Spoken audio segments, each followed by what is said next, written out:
Hi, my name's Steve, my business partner Austin, and we're at the part of this series now where we're kind of wrapping things up and we're kind of giving some tips about what we've learned, and hopefully you can avoid the same things.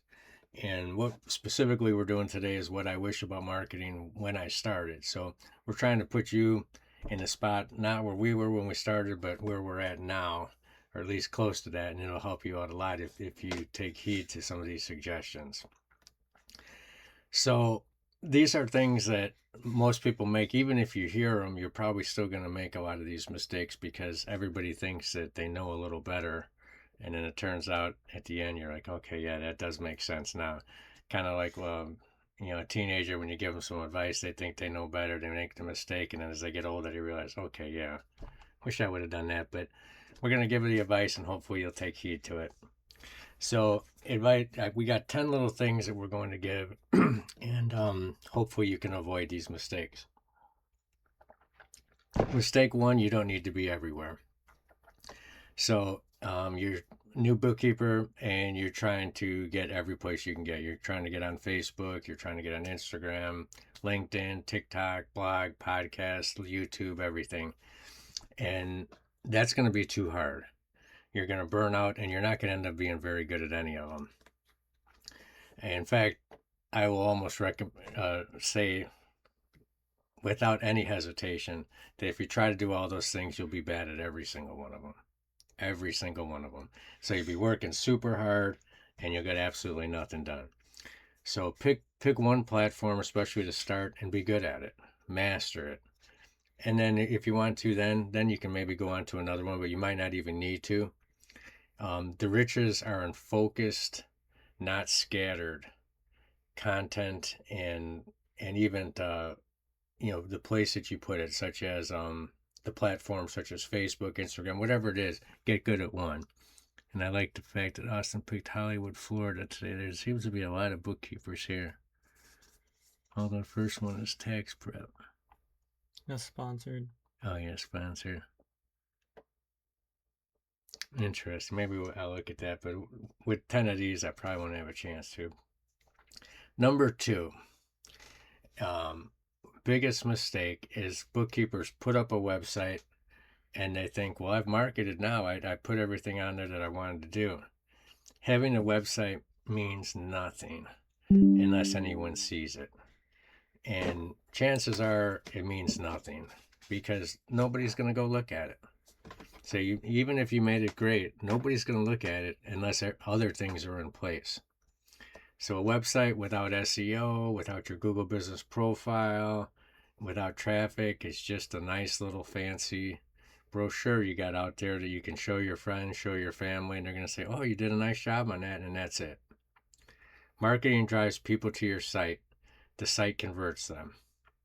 Early mistake is building a beautiful site and working really hard on it, taking months, at least weeks, and nobody goes there. All right, now I am going to look at this one just to see. Well, look how nice of a website this one is. All right, well, it's not fancy, but they got the job done. We got the town in here, and apparently, well,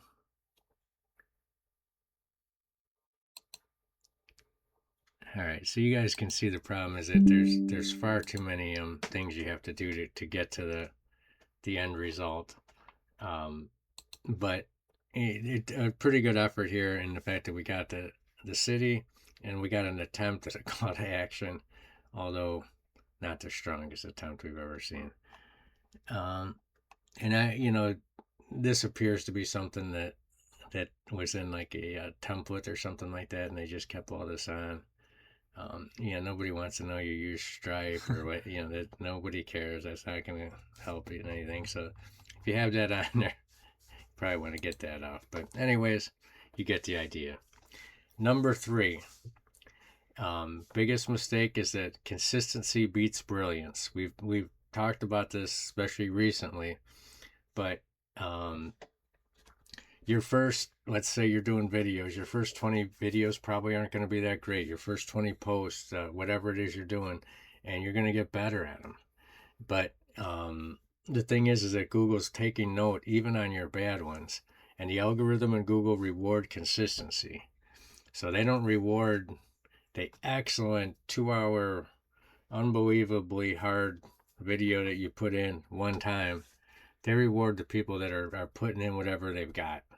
You can see we don't do much to ours. We don't edit really. We don't we just show up, do them, and that's what we're telling you to do. Get your stuff out there. The bookkeepers who win at content marketing aren't the best writers. They're the ones who are the most consistent. And most of you are good writers. I've seen a lot of your work, and bookkeepers really write well. You do a great job with that, but get more stuff out there. Start before you even feel ready. And that's the best advice we can give. Start before you feel ready.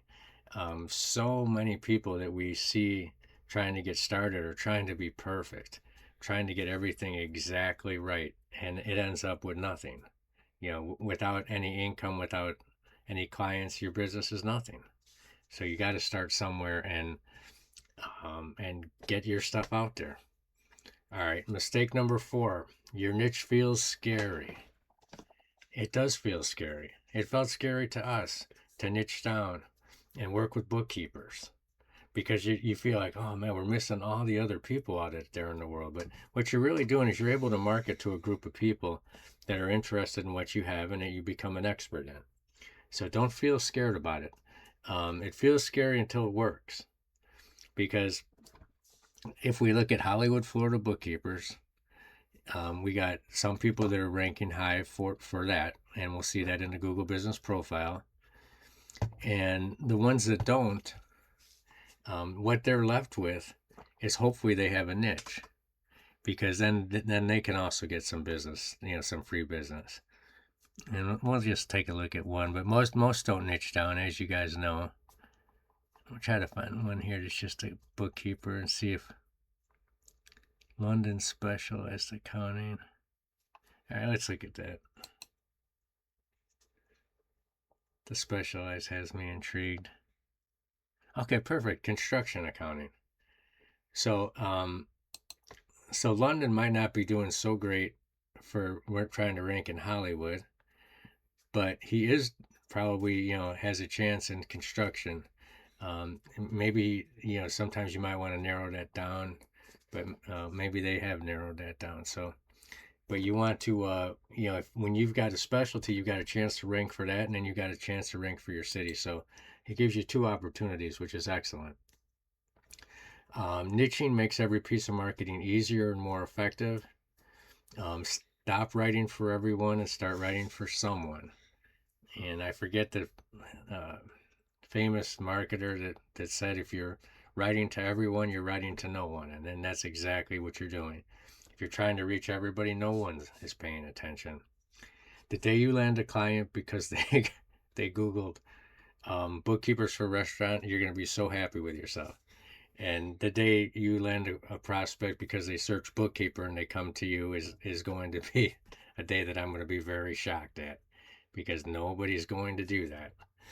Nobody's going to search for bookkeeper and find you. There's too many of them out there. Google rewards patience. This is number 5, and so does everyone else. SEO takes 3 to 6 months to really get going. Content marketing takes 60 to 90 days. Most bookkeepers quit right before it starts working, and this happens over and over and over. It happens in every online business. We see it all over the place. Set a 90-day rule. Commit fully before evaluating your results. So give yourself 3 full months. Work hard each and every day. Don't pay attention to a lot of the other stuff. Keep the noise out.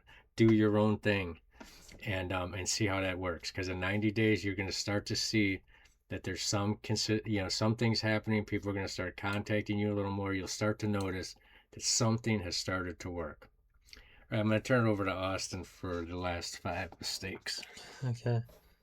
Number 6, your GBP is your most underused asset. So, most bookkeepers set it up and forget it. A fully optimized, actively managed GPP is often the fastest path to local clients. Reviews, posts, Q&As, photos, not Q&As anymore. I think they removed that. but all of it signals to Google that you're active and credible. If you haven't touched your GBP in 30 days, that's where to start. 7. Reviews are marketing. So most bookkeepers are uncomfortable asking reviews, so they don't. A client who loves you will leave a review if you simply ask directly. 5 genuine Google reviews can outperform thousands of dollars in ads for local visibility. So build asking for reviews into your offboarding process. Number 8, marketing is a service to your ideal client. Early on, marketing feels like self-promotion, and it kind of feels like icky. Reframe it. Your content helps small business owners understand their finances better. So when you publish something useful, you're serving someone who needs you. They just haven't found you yet. And that mindset shift changes everything. Number 9, something being done is better than it being perfect. Perfectionism can kill momentum, and the blog post you didn't publish helps no one. Um, the GBP post you overthink will never go live. Just send it and then improve it next time. Number 10, the best marketing is a reputation. So long term, your best marketing asset is the experience clients have working with you. Reviews, referrals, and word of mouth compound over years. Every shortcut that skips this reputation building phase eventually runs out. And do great work, document it, and let it speak for you. Yeah. All right, so avoid these 10 mistakes we just told you, and we made all of those. So don't make them like we did, and you'll start off at a much better spot. Thanks for watching. Please comment, like, subscribe. We'll see you tomorrow.